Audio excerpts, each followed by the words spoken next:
दोस्तों आज हम बताने वाले हैं भारत के 4 ऐसे चमत्कारिक मंदिरों के बारे में जहां पर जाने वाला हर इंसान आस्था में डूब जाता है। और यदि यहां के चमत्कारों की बात करें तो इंसानों को इन चमत्कारों को समझना नामुमकिन है। तो दोस्तों पहले चैनल को सब्सक्राइब कर लें और साथ ही बेल आइकन भी प्रेस कर दें ताकि ऐसी ही विचित्र जानकारियां आपको तुरंत मिलती रहें। असीरगढ़ का किला।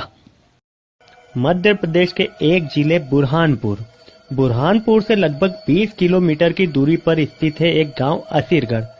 कहने को तो ये गांव एक छोटा सा गांव है, पर यहाँ पर स्थित एक किले की वजह से ये बहुत ज्यादा प्रसिद्ध है। ये किला अपने आप में कई रहस्यों को छुपाए हुए है। इस किले का निर्माण कब और किसने करवाया, इस बात के कोई साक्ष्य या प्रमाण तो आज तक नहीं मिल पाए हैं। पर अंग्रेजों के शासन से पहले इस किले पर मुगल वंश का राज हुआ करता था। मुगल वंश की समाप्ति के बाद अंग्रेजों ने इसे अपने कब्जे में ले लिया। कहते हैं ये किला उन कुछ किलों में से एक है जो अभेद है, मतलब इन किलों को कोई लड़कर नहीं जीत पाया है, और जीता भी है तो छल कपट या षड्यंत्र के द्वारा। कुछ लोगों का यह मानना है कि इस किले का संबंध महाभारत काल से है। पुरातन काल की खुदाई के दौरान भी जो साक्ष्य मिले हैं वो भी इसी बात की ओर इशारा करते हैं। ये किला अपने आप में ही कई रहस्यों को छुपाए हुए है। ये किला 3 भागों में विभाजित है, जिसका ऊपरी हिस्सा असीरगढ़, बीच का हिस्सा कमरगढ़ और निचला हिस्सा मलयगढ़ कहलाता है। इस किले का पहले नाम अहीरगढ़ हुआ करता था। मुगलों के शासन के दौरान इस नाम को बदलकर असीरगढ़ कर दिया गया। इस किले में स्थित एक चमत्कारिक शिव मंदिर है। कहते हैं इस मंदिर में स्थित शिवलिंग पर सुबह की सबसे पहले की पूजा महाभारत काल के योद्धा अश्वत्थामा के हाथों होती है। अश्वत्थामा महाभारत काल के एक ऐसे योद्धा थे जिनसे लड़कर जीत पाना बड़े से बड़े योद्धा के लिए नामुमकिन था। उन 7 चिरंजीवियों में से एक है अश्वत्थामा, जिनकी कभी मृत्यु नहीं हुई। ये अलग बात है, अश्वत्थामा को ये अमरता वरदान में नहीं बल्कि भगवान श्री कृष्ण के द्वारा दिए गए श्राप से मिली है। अश्वत्थामा भीष्म पितामह के सौतेले भाई गुरु द्रोणाचार्य के पुत्र थे। भगवान शंकर के आशीर्वाद से गुरु द्रोणाचार्य के यहाँ अश्वत्थामा का जन्म हुआ था। जन्म से ही अश्वत्थामा के मस्तक पर एक अमूल्य मणि लगी हुई थी। अश्वत्थामा को यह वरदान था कि ये मणि जब तक उनके मस्तक पर रहेगी उन्हें कोई भी योद्धा पराजित नहीं कर सकता है। शस्त्र विद्या का ज्ञान कौरवों और पांडवों के साथ अश्वत्थामा ने अपने पिता गुरु द्रोणाचार्य से लिया था। महाभारत युद्ध के दौरान गुरु द्रोणाचार्य और अश्वत्थामा ने कौरवों की सेना का साथ दिया था। गुरु द्रोणाचार्य और अश्वत्थामा को परास्त करना पांडवों के लिए मुश्किल था, क्योंकि ये दोनों शस्त्र विद्या में बहुत माहिर थे। पर कहते हैं जंग में सब कुछ जायज होता है। पांडवों ने श्री कृष्ण के कहने पर गुरु द्रोणाचार्य का कूटनीति एवं षड्यंत्र से वध कर दिया। अपने पिता की हत्या का प्रतिशोध लेने के लिए अश्वत्थामा ने द्रौपदी के 5 पुत्रों को निद्रावस्था में ही मार दिया। अपने पुत्रों की मृत्यु से क्रोधित अर्जुन और अपने पिता की मृत्यु से क्रोधित अश्वत्थामा ने एक दूसरे पर ब्रह्मास्त्र का प्रयोग कर दिया। ब्रह्मास्त्र का प्रयोग होते हुए देख श्री कृष्ण ने दोनों को समझाना चाहा। अपने मित्र की बात मानकर अर्जुन ने तो अपना शस्त्र वापस ले लिया, पर क्रोध से भरे हुए अश्वत्थामा ने अपने शस्त्र का रुख अर्जुन पुत्र अभिमन्यु की पत्नी उत्तरा की ओर मोड़ दिया, जो कि उस समय गर्भवती थी। श्री कृष्ण ने जब ब्रह्मास्त्र उत्तरा की ओर जाते हुए देखा तो उन्होंने अपने चक्र द्वारा उत्तरा की रक्षा कर ली। अश्वत्थामा द्वारा श्री कृष्ण की बात न मानने पर श्री कृष्ण क्रोधित हो उठे। क्रोधवश उन्होंने अश्वत्थामा के मस्तक से मणि को नोच कर निकाल दिया और उन्होंने अश्वत्थामा को श्राप दे दिया कि तूने एक ऐसे शिशु की हत्या करना चाहा जिसने अभी तक जन्म नहीं लिया, इसलिए तू इस पृथ्वी पर हमेशा भटकता रहेगा। तेरी मृत्यु कभी नहीं होगी। दिन प्रतिदिन तुझे नए घाव मिलते रहेंगे और तू हर पल मृत्यु की भीख मांगेगा और तू युगों युगों तक जंगल में भटकता रहेगा। श्री कृष्ण के द्वारा दिए गए श्राप के कारण अश्वत्थामा आज भी जंगलों में भटक रहे हैं, जिसका प्रमाण है असीरगढ़ का किला, जहां आज भी अश्वत्थामा प्रतिदिन प्रातः पूजा करने आते हैं। मंदिर के द्वार शाम की आरती के बाद बंद कर दिए जाते हैं। प्रातः जब इस द्वार को खोला जाता है तो आश्चर्यजनक रूप से शिवलिंग, बेलपत्र और पीले फूलों से सजा हुआ मिलता है। आश्चर्य की बात है इस मंदिर का कोई दूसरा द्वार भी नहीं है और न ही कोई अन्य रास्ता है। शोधकर्ताओं ने कई बार इस मंदिर की सच्चाई जानने की कोशिश की। कई बार मंदिर के द्वार पर पहरेदारी की, पर वो आज तक पता नहीं लगा पाए कि कोई सदियों से बिना द्वार खोले मंदिर के अंदर प्रवेश कैसे कर सकता है। यहाँ तक कि कई बार मंदिर में कैमरे तक लगाए गए, पर हर बार ये कैमरे दिन के पहले प्रहर यानी सुबह 4 बजे लगभग कुछ सेकंडों के लिए बंद हो जाते हैं। कुछ सेकंड बाद जब ये कैमरे चालू होते हैं तो देखने वालों की आंखें खुली रह जाती, क्योंकि उन्हीं सेकंडों के दौरान कोई अदृश्य शक्ति शिवलिंग की पूजा करके जा चुकी होती है। जिस शिवलिंग की सफाई शाम को आरती के बाद की जाती है, वहाँ अचानक बेलपत्र और ताजे पीले फूलों से श्रृंगार हुआ मिलना ये आश्चर्य की ही बात है।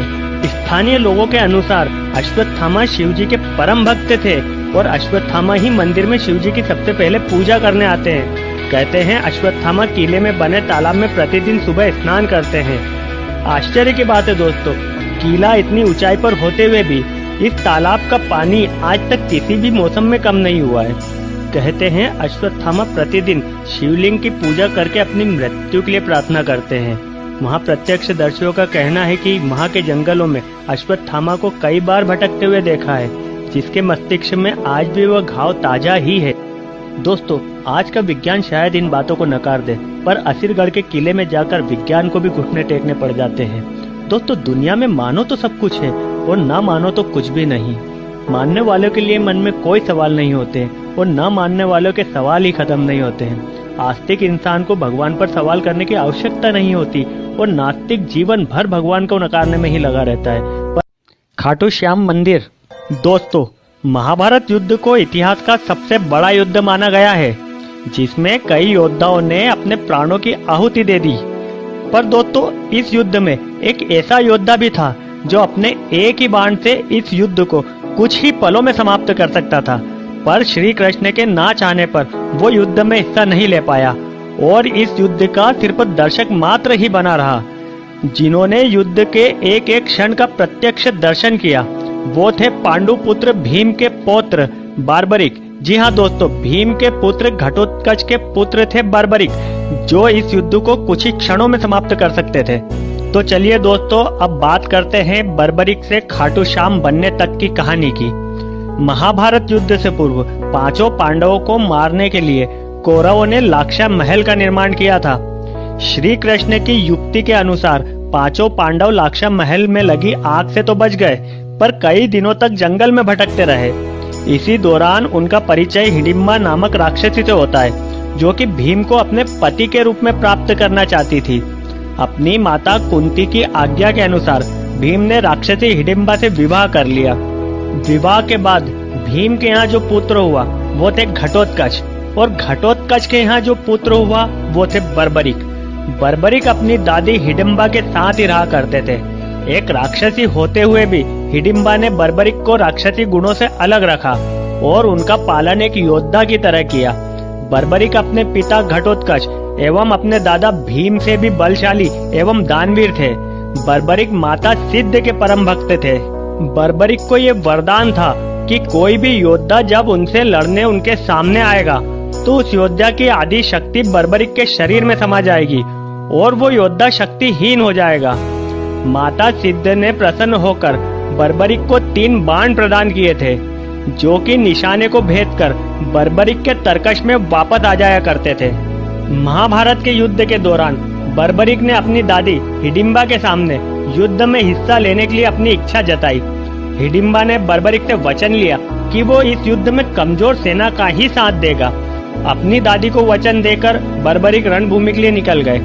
जब इस बात का पता श्री कृष्ण को लगा तो वो चिंतित हो गए कि यदि बर्बरिक ने इस युद्ध में हिस्सा लिया तो बर्बरिक कौरवों का साथ देगा, क्योंकि कौरवों की सेना पांडवों की सेना के सामने कमजोर थी और पांडवों की आदि शक्ति बर्बरिक को मिल जाएगी। फिर तो ये युद्ध पल भर में ही समाप्त हो जाएगा और इससे धर्म पर अधर्म की विजय हो जाएगी। श्री कृष्ण बर्बरिक को इस युद्ध में हिस्सा लेने से रोकना चाहते थे, इसलिए उन्होंने ब्राह्मण वेश बदलकर बर्बरिक को रास्ते में ही रोक लिया और परिचय एवं वहां से गुजरने का प्रयोजन पूछा। बर्बरिक ने श्री कृष्ण को बताया वो रणभूमि में कौरवों का साथ देने जा रहा है। श्री कृष्ण ने बर्बरिक को अपनी शक्ति का परिचय देने के लिए कहा। बर्बरिक ने अपने एक ही बाण से पीपल के पेड़ के सारे पत्तों को छेद दिया, यहाँ तक कि उस पत्ते को भी जो कि श्री कृष्ण ने अपने पैरों के नीचे छुपा रखा था। श्री कृष्ण बर्बरिक का शक्ति प्रदर्शन देखकर भयभीत हो गए। श्री कृष्ण बर्बरिक को किसी भी तरह युद्ध लड़ने से रोकना चाहते थे, इसलिए ब्राह्मण रूप में आए श्री कृष्ण ने दान स्वरूप बर्बरिक से अपना शीश मांग लिया। दानवीर बर्बरिक को समझते देर नहीं लगी कि ये ब्राह्मण रूप में भगवान श्री कृष्ण ही हैं, जो कि उसे युद्ध भूमि पर जाने से रोकना चाहते थे। पर दानवीर बर्बरिक ने अपना शीश श्री कृष्ण को देने का वचन दे दिया और फिर श्री कृष्ण ने अपने सुदर्शन चक्र से बर्बरिक का शीश काट दिया। पर बर्बरिक ने श्री कृष्ण से एक वचन लिया कि चाहे वो इस युद्ध में हिस्सा नहीं ले पाया, पर वो इस युद्ध के हर एक क्षण को बारीकी से देखना चाहता है। श्री कृष्ण ने बर्बरिक द्वारा दिए गए त्याग से प्रसन्न होकर बर्बरिक के शीश को एक टीले पर रख दिया, जहां से बर्बरिक के शीश ने महाभारत के पूरे युद्ध की हर गतिविधियों को देखा। श्री कृष्ण ने बर्बरिक को यह वरदान दिया कि तू कलयुग में पूजा जाएगा और कलयुग में लोग तुझे मेरे नाम से जानेंगे। इसीलिए आज बर्बरिक खाटू श्याम के नाम से जाने जाते हैं और कलयुग के देव कहलाते हैं। आज लोग भगवान खाटू श्याम से बहुत आस्था रखते हैं और खाटू श्याम अपने भक्तों की हर इच्छा पूरी करते हैं। आज खाटू श्याम हारे का सहारा कहलाते हैं। मेहंदीपुर बालाजी जयपुर से लगभग 110 किलोमीटर की दूरी पर राजस्थान के एक जिले दौसा में स्थित है श्री मेहंदीपुर बालाजी का लगभग 1000 वर्षों से भी प्राचीन मंदिर, जहां पर हनुमान जी, भैरवनाथ जी, प्रेतराज सरकार जी बाल रूप में विराजित है। मान्यता है कि 1000 वर्ष से भी अधिक पूर्व मंदिर के बाबा महंत जी के पूर्वज के सपने में हनुमान जी, प्रेतराज सरकार जी और भैरव बाबा जी के बाल रूप में दर्शन हुए और आदेश हुआ मंदिर निर्माण का। भगवान की आज्ञा मानते हुए उन्होंने मंदिर की स्थापना की। तभी से उन्हीं के वंशज ही बालाजी महाराज की सेवा करते हैं। राजस्थान के उस समय के राजा ने महंत जी के इस स्वप्न को न मानकर बालाजी के स्थान को हटाने की कोशिश की, पर वहां के चमत्कारों के आगे हार मानकर वहां एक विशाल मंदिर का निर्माण कराया। तभी से बालाजी मंदिर में चमत्कार निरंतर चलते आ रहे हैं। मंदिर में शिला पर चमत्कारिक रूप से हनुमान जी के बाल स्वरूप की उभरी हुई आकृति है, इसीलिए इस स्थान को बालाजी कहा जाता है। कहा जाता है बालाजी की प्रतिमा की छाती से सदियों से निरंतर जल प्रवाह होता रहता है। मान्यता के अनुसार इसे बालाजी का पसीना कहा जाता है। आरती के बाद इसी जल को दर्शनार्थियों को प्रसाद के रूप में दिया जाता है। बालाजी मंदिर के ठीक सामने श्री राम जी और सीता माता का मंदिर है, जिनके दर्शन बालाजी निरंतर करते रहते हैं। कहते हैं यहाँ बालाजी महाराज का दरबार लगता है और उनके दरबार में प्रेतराज जी दंडाधिकारी के पद पर आसीन है और भैरव बाबा कोतवाल के पद पर आसीन है। ऊपरी बाधा से प्रताड़ित लोगों का यहाँ इलाज होता देखा जा सकता है। देश विदेश से भूत प्रेत और ऊपरी बाधा से ग्रसित लोग यहाँ आते हैं। यहाँ पर एक प्रेतालय बना हुआ है, जहाँ पर पीड़ितों का इलाज किया जाता है। इलाज ऐसा जिसे देखकर आपके रोंगटे खड़े हो जाते हैं, क्योंकि यहाँ पर इलाज दवाइयों से नहीं बल्कि भूत प्रेत जिन और बुरी आत्माओं को दंड देकर किया जाता है। मंदिर प्रांगण में ऐसी बाधाओं से पीड़ित सैकड़ों रोगियों के अंदर की आत्माओं को आप सजा पाते साक्षात देख सकते हैं। दरबार में दंड देने का अधिकार प्रेतराज सरकार का ही है। इन्हीं के आदेश अनुसार बुरी आत्माएं दंड पाती नजर आती है। मंदिर में सुबह और शाम 4-4 घंटे की आरती होती है। आरती के बाद यहाँ से जल के छींटे फेंके जाते हैं। कहते हैं यदि ये छींटे आप पर लग जाए तो आपके अंदर के कई रोगों का नाश हो जाता है। मंदिर में बालाजी को लड्डू, प्रेतराज सरकार जी को चावल और भैरव बाबा को उड़द का प्रसाद चढ़ाया जाता है। ऐसा कहा जाता है कि बालाजी के 2 लड्डू का प्रसाद खाते ही ऊपरी बाधा से ग्रसित लोगों के अंदर के भूत प्रेत छटपटाने लगते हैं और यहीं से ऊपरी बाधा से पीड़ित व्यक्तियों का इलाज शुरू हो जाता है। इलाज के दौरान सैकड़ों मरीजों के अंदर के भूत प्रेत जिन आदि को माफी मांगते आप साक्षात देख सकते हैं। मंदिर से दिया गया प्रसाद आपके स्वयं खाने का होता है। आप इसे बांट नहीं सकते हैं और ना ही किसी के द्वारा दिया गया प्रसाद आप ले सकते हैं। कहते हैं इससे दूसरों की बला आप पर आ सकती है। मंदिर में आप अपने हाथों से प्रसाद अर्पित नहीं कर सकते हैं और ना ही आप प्रसाद घर ले जा सकते हैं। हाँ, यहाँ से जल और विभूति आप घर ले जा सकते हैं। प्रसाद आपको 2 रूपों में खरीदना होता है, जिसमें से एक प्रसाद होता है दरख्वास्त का प्रसाद, जिससे दरबार में आपकी हाजिरी लग जाती है। मेहंदीपुर बालाजी के दरबार में आने वाले दर्शनार्थियों के लिए कुछ नियम होते हैं। दरबार में आने के कम से कम 7 दिन पहले आपको प्याज, लहसुन, मांस, मदिरा का सेवन बंद करना होता है।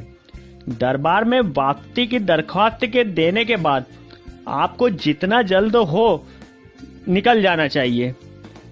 वापसी के समय देख ले कि आपके साथ कोई खाने पीने की वस्तु ना हो, क्योंकि यहाँ से खाने पीने की कोई भी चीज ले जाना वर्जित है। दरबार में पैर फैलाकर नहीं बैठना चाहिए और न ही दर्शन करते समय बालाजी महाराज की आंखों में देखना चाहिए, क्योंकि ये कहा जाता है यदि आप किसी दरबार में जाते हैं तो श्रद्धा और विश्वास के साथ आंखें झुका कर जाना चाहिए। कहते हैं बजरंग बली ने श्री राम जी के आशीर्वाद से कलयुग में धर्म की रक्षा के लिए ही इस पृथ्वी पर रहना स्वीकार किया था, जिसका उदाहरण हमें मेहंदीपुर के दरबार में देखने को मिलता है। हिंगलाज माता मंदिर, बलूचिस्तान। पौराणिक कथाओं के अनुसार भगवान शंकर की पत्नी सती माता के पिता दक्ष ने एक यज्ञ का आयोजन किया, जहां भगवान शिव को छोड़ सभी देवताओं को निमंत्रण दिया गया। अपने पति का तिरस्कार होते हुए देख माता सती को बहुत क्रोध आया। क्रोधवश उन्होंने जलते हुए हवन कुंड में कूदकर अपने प्राणों की आहुति दे दी। जब इस बात का पता भगवान शंकर को लगा तो उन्हें बहुत क्रोध आया। जलते हुए हवन कुंड में से सती माता के शव को निकालकर वे पूरे ब्रह्मांड में तांडव करने लगे। ब्रह्मांड की व्यवस्था बिगड़ती देख सभी देव चिंतित हो गए। सभी देवों ने मिलकर भगवान विष्णु के पास जाकर सहायता मांगी। भगवान विष्णु ने अपने चक्र से सती माता के शव के 51 टुकड़े कर दिए। ये टुकड़े पृथ्वी पर जहाँ भी गिरे उस स्थान को माता के शक्ति पीठ के रूप में जाना जाता है। जिस स्थान पर माता का शीश गिरा उस स्थान को हिंगलाज माता मंदिर के रूप में जाना जाता है। हिंगलाज माता का मंदिर पाकिस्तान के कराची प्रांत में स्थित है। मंदिर पहुंचने के लिए पाकिस्तान से कराची जाना होता है। यहाँ से लगभग 250 किलोमीटर की दूरी पर बलूचिस्तान क्षेत्र के लारी तहसील से कुछ ही दूरी पर स्थित है हिंगलाज माता का मंदिर, जिसकी पूजा हिंदी रीति रिवाजों से होती है। सन 1947 से पहले ये मंदिर भारत का ही अंग हुआ करता था। भारत और पाकिस्तान के बंटवारे के तहत बलूचिस्तान पर पाकिस्तान का कब्जा हो गया। भारतीय लोगों को हिंगलाज मंदिर जाने के लिए पाकिस्तान से वीजा लेना पड़ता है। पाकिस्तान की एक नदी है हिंगोल, और हिंगोल नदी के किनारे पर होने के कारण ही इस मंदिर का नाम हिंगलाज माता मंदिर हुआ है। हिंगलाज मंदिर की यात्रा कराची से शुरू होती है। पहाड़ी इलाका होने के कारण कुछ किलोमीटर की यात्रा आपको पैदल ही तय करना होती है। यात्रा में थके हुए लोगों के लिए रास्ते में 3 मीठे पानी के कुएं स्थित है, जिसका मीठा पानी यात्रा की थकावट को दूर कर देता है। यात्रा के मध्य में आशापुरा आश्रम एवं काली माता का मंदिर स्थित है, जहां यात्री विश्राम एवं स्नान करके हिंगलाज माता मंदिर के लिए प्रस्थान करते हैं। रास्ते में कई नाले तथा नदियां हैं। उन्हीं नदियों में से सबसे बड़ी नदी है हिंगोल नदी। हिंगोल नदी के निकट स्थित है चंद्रकूप पहाड़। चंद्रकूप पहाड़ की गुफाओं में ही स्थित है हिंगलाज माता का मंदिर।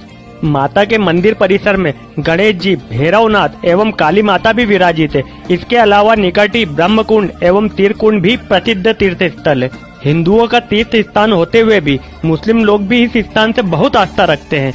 मुस्लिम लोग इस स्थान को नानी पीर के नाम से पूजते हैं और वहां श्रद्धा से अगरबत्ती एवं लाल कपड़ा चढ़ाते हैं। वहां के मुस्लिम लोगों का ये कहना है कि जो इंसान 4 धाम की यात्रा कर लेता है उसे माता हिंगलाज के दर्शन करना अनिवार्य है। माता के दर्शन के बाद ही उसे 4 धाम की यात्रा का फल प्राप्त होता है। उन इंसानों को वहां पर हाजियानी कहा जाता है। हिंगलाज माता के मंदिर से जुड़ी कई पौराणिक मान्यताएं भी है। कहा जाता है कि भगवान परशुराम जी के पिता जमदत्रि ने भी इस मंदिर में तपस्या की थी और माता के आशीर्वाद से ही उनके यहाँ परशुराम जैसे पराक्रमी पुत्र का जन्म हुआ था।